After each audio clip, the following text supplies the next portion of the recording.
Hello, everyone. I am Dr. LeKyndra Smith, Health Sector Director of Project Transition Incorporated, under the leadership of Dr. Joaquin Wallace. Welcome back to our interview series where we interview athletes of varying backgrounds and we converse about their transition from various aspects of life, but specifically as it relates to mental health and as it relates to their transition from sports. I have here with us former USA track and field athlete, retired educator, gold medalist, Mildrette Netter-White. Hello, Miss White. How are you? Hello. I'm just fine. How are you? I am well. If you don't mind, would you tell us about yourself? I'm Mildrette Netter-White, two-time Olympian, 1968, 1972, track and field, ran on the 4x1 relay, winning a gold medal in the 1968 Olympics, went back in 1972 in Munich, Germany. However, we were not as fortunate. We came in fourth. I met my goal because it was my goal to get back to the Olympics, and I did that in 1972. So, hey, I didn't get the gold around my neck, but then I reached my goal. After competing in the two Olympics, I went to work teaching and coaching track for 28 years in Leland, Mississippi.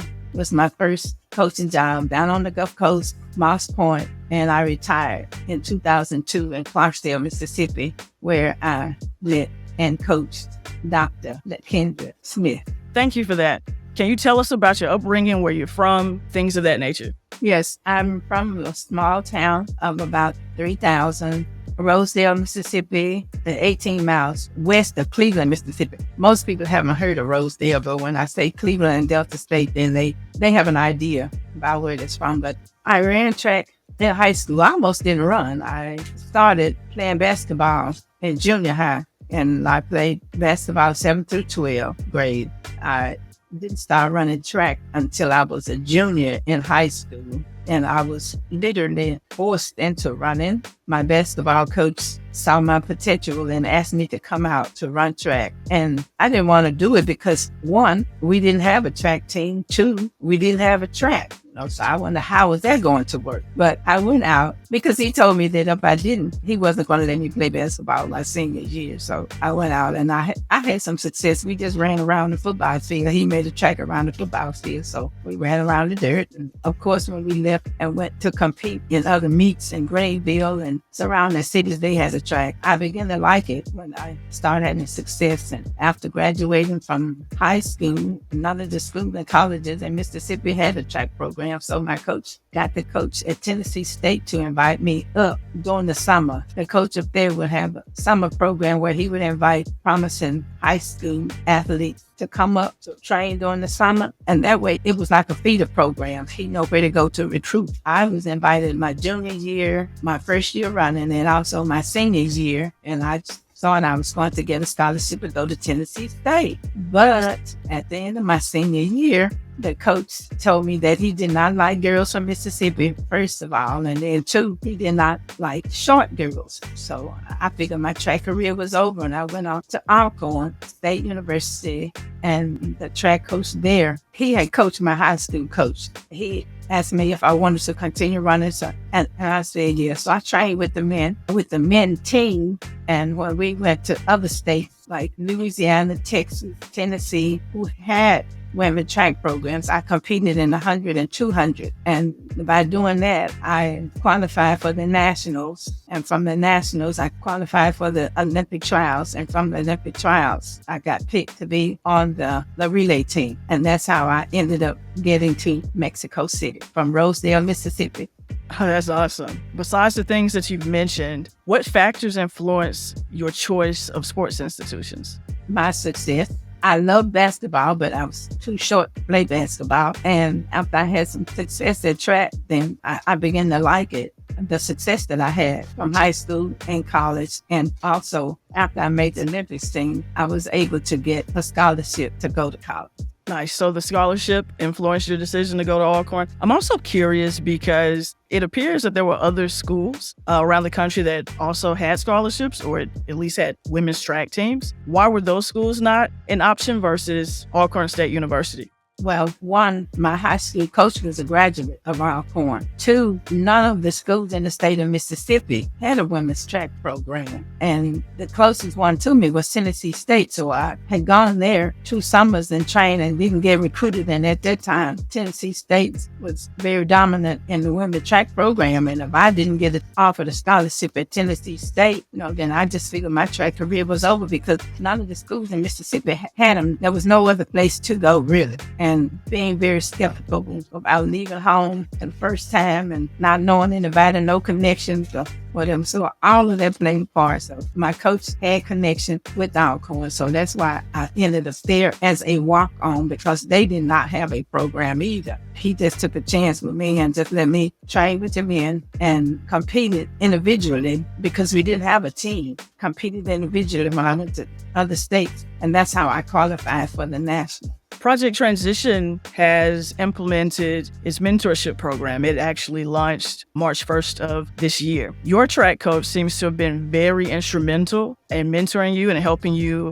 obtain those goals to be able to compete, on a collegiate level as well as at an Olympic level. Considering those things and how that individual helped you, how important do you think mentorship is in people's successes? It's very important because one, they discover the talent. They are professionals and they can see things that you don't recognize. They see the potential, then they can kind of help and steer you in the right directions, help you get connections, help you get the exposure, the competition that you need to perfect those potentials. I feel like that's what my coach is doing. I was just doing what he asked me to do. And then it led to the college career. And then it led from there on to the Olympics. I was just doing what I enjoyed doing, but he really discovered my talent and potential and just made sure that I had the resources and opportunities to get better. And that's what a mentor would do for individuals. That's awesome.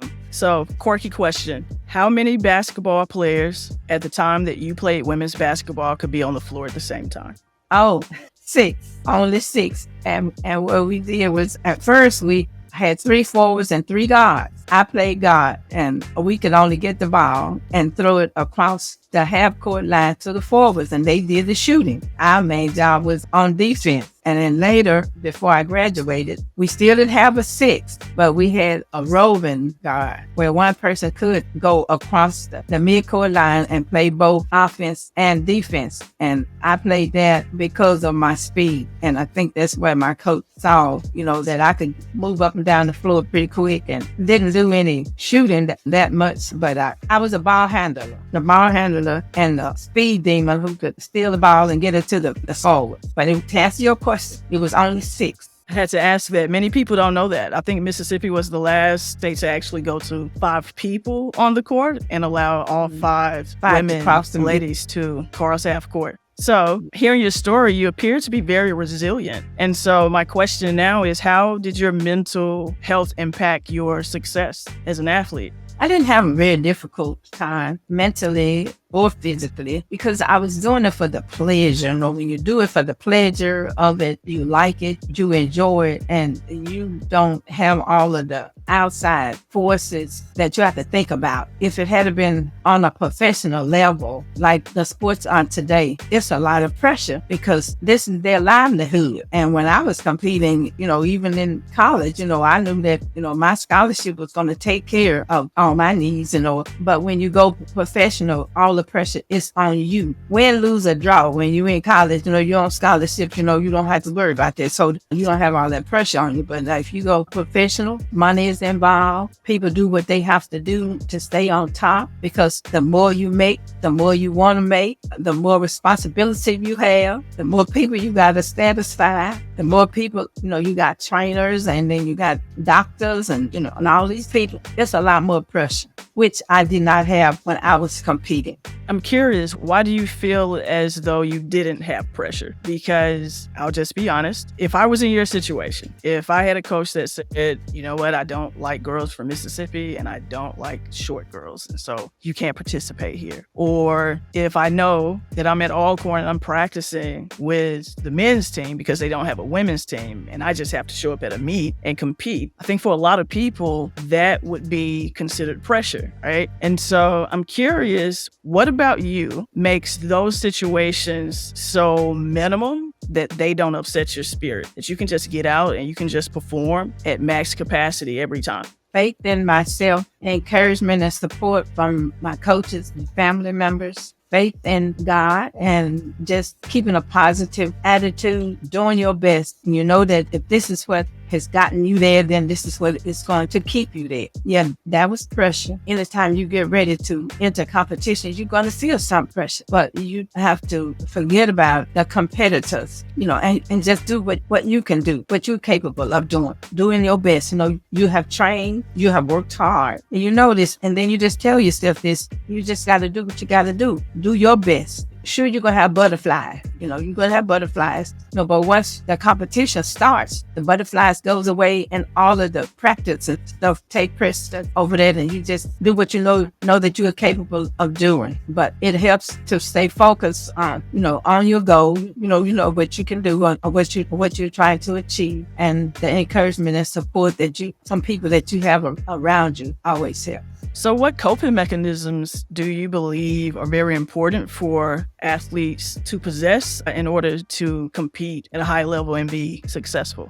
You have to be firm with your athletes to try to pull the best out of them, without causing any friction, any negative friction between the coach and the athletes. The coach will need to know their abilities and their limits and try to push them there, but then don't try to push them way beyond what they can do. Set realistic expectations for yourself as well as the athlete. Know when they're doing their best and just keep encouraging them to do their best. Nice. So still on the mental health component of it and coping, what resources exist today that you wish you had access to when you were competing? Well, a lot of competition is psychological because you can psych yourself out. You get to focusing on what everybody else is doing and the competition, you hear names and you psych yourself out. So I did that in a couple of races myself and I lost the race, because it wasn't that I wasn't capable physically. It was just in my mental state that I was in. I just thought about too many different things and what if and what could and what should be if I had somebody to help me to cope with that, not to think myself out of a race, if that made sense, so I just had to rely on the coach and, he wasn't a, psychologist, but I think a lot of the athletes now have psychologists to help them mentally focus on their race, on their competition and don't psych themselves out. Nice. So I'm going to ask this question in two different ways, primarily because you were a high-performing athlete and also you coach high-performing athletes. So as a high-performing athlete, what was the biggest lesson that sports taught you? That you're going to win some and you're going to lose some. And that's a carryover into life. You're going to have trials, obstacles, setbacks, disappointments, and all of these things are going to be with you long after your competitive days are over. So sports taught me that. It taught me how to win and how to accept defeat, triumph, and defeat. And that's what we do in life. As a retired educator, as a retired athlete, what has sports taught you about mentorship and coaching? That it's important to give back, pay it forward, because if it had not been for my coach and the other coaches helping me, then I wouldn't have achieved all the things that I accomplished in life. I need to do the same thing for other athletes, help them achieve their goals or provide resources and opportunities, rather, where they can fully develop their potential. That's awesome. So at one point in time, you're the greatest athlete on earth, and we all know that had to come to an end. So what was the biggest challenge that you faced transitioning from your athletic career into your educational career? Well, I knew I had to go to work because, we competed under amateur athletic union standards back then. So I knew that once my college and my Olympic career was over, I had to go to work to support myself. And to support my family. So it wasn't a big deal. They in 72, when I graduated from college, and I also made the Olympics team, and I had to get a job. I had a job before I went to the Olympics, but they held the job for me until I got back. So once I got back from Munich, I just had to go to work. And that was the reality of it. And it wasn't a major transition, but no, it wasn't a big deal. Do you believe there were any resources that would have made your transition from track into teaching and coaching easier? No, none that I can think of. I had the mindset, and I knew all along, that this is what I had planned to do, or that was my intentions or my goal. Once I finished college, was to go to work, and I wanted to coach, and that's what I did, because that's what I liked, that's what I enjoyed, and I didn't have any problem. So there are several track athletes that are affiliated with the Project Transition team. And I do believe some of them also have the same aspirations to coach track and to become educators. What advice would you give to them to follow into your footsteps? If that's your goal, just keep that and stay focused on it and work toward it. Find out what it takes to get to coaching or whatever it is that you're trying to do. Just stay focused on that and surround yourself with people who can help you get to where it is you're trying to go to. All of us need help. Even though I had competed in 2 Olympics, I had to go to work, and it helped that I had gone to the Olympics. But these people were looking for a physical ed teacher and a coach and connections. You need connections. That always help to get you to where you're trying to go. But just stay focused and get prepared, because he who fails to prepare to fail. First of all, make sure that you are prepared for the job or what you are trying to pursue. You just keep working and stay focused. That's great advice. So as a coach and a mentor, what was the most fulfilling moments or things that happened to you as it relates to your athletes? To see my athletes succeed. I had several athletes to go on to college, to get a track scholarship and graduate and become successful citizens in society. That's the most that you can hope for, that they reach their potential and do well in life in general, because long after their competitive careers are over, and just hope that they learn something during that time that was a carryover into life. And when they do that, then that's all you can ask for, as a coach, is that you had some part in helping them to be successful. That's great. So, Ms. White, the track and field at Alcorn State University was named after you. What role did you play in Alcorn State University developing and building a track and field complex? And why was it named specifically after you? I think it was named specifically after me because I was the first women's track person at Alcorn to be successful. And I know the Olympics, competing at 2 Olympics, it took 50 years. And I don't know of anybody in 50 years competed in the Olympics for one. It wasn't only at Alcorn, but other HBCUs in the state of Mississippi. None of them had an athlete to go and represent the state of Mississippi, one, and HBCU. Now, there were some others who were from Mississippi, but they wasn't representing an HBCU. So I think all of this went into the decision to name the track after me. I was the first. I wasn't recruited. I was a walk-on who went and represented the state of Mississippi. And an HBCU, they had named me the mother of track at Alcorn State University. And also, money helps. I have a scholarship at Alcorn in my name, which I support every year to give to some worthy track athletes to hopefully inspire them and to help them along the way as they pursue their education. Oh, that's awesome. Thank you for giving back. So for the general public, or for anyone who has any reservations about attending a historically Black college or university or HBCU and being successful, what advice would you give them for those people who do have those reservations? If you just go and do your best, whatever it is, whatever sport you are participating in, I think the coaches will make sure that you get the exposure that you need to be successful. Just go and do your best, and you got to work hard wherever you go and stay focused on your goal, and just stay focused and work hard. the school doesn't really make you. Nobody ever heard of Alcorn State University. When I made the national, I was an unknown. The standards are set for everybody. And if you just meet the standards, the qualifying time, it didn't matter where you were from. If you met the qualifying standard, then you got invited to go to the meet. And you just had to perform to be in the top 3 or 4 at the national. And that was in 68, but in 72, I was well known. Everybody knew me, and I knew everybody. And it was a whole lot more pressure then than it was when I competed in 68. That's what you had asked me earlier about coping with the mental aspect of it.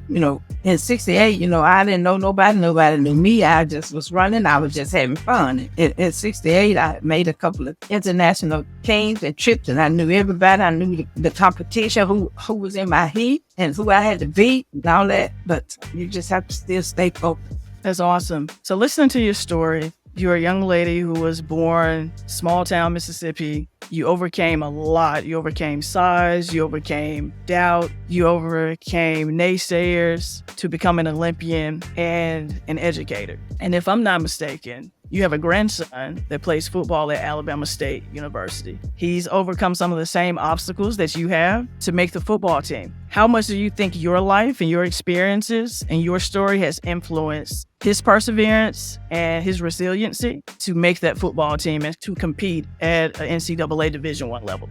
He set goals for himself. He wanted to play football. He started out real small. When he was in junior high, he was called little grade. By the time he got to be a senior, he was big grade. He set the goal for himself, and he put in the extra work. He worked hard because of his size at first, and not only at practice, but he got extra help outside. He knew he was at a disadvantage. He couldn't just do what the average person did. He had to do more, and he did, and he worked. But he always stayed focused on his goal, and he made a football team. But he went to the school who had a losing season almost every year that he was there. A lot of the players left, but he stayed. With the encouragement of his parents and other people, he stayed and he continued to work hard. And when they would go out to play on Friday night, even though the team lost, he had highlights. So he still got the exposure from the media, even though he wasn't on a winning team. And people saw him, the coach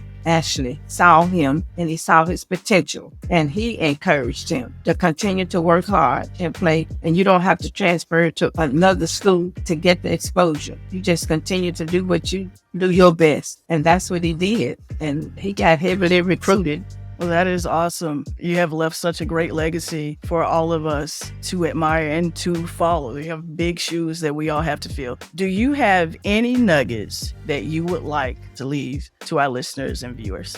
Set goals for yourself and work hard. It's not going to be easy, but if it was easy, everybody would be doing it. That's what sets apart winners from losers. They're willing to do and to go above and beyond what it takes.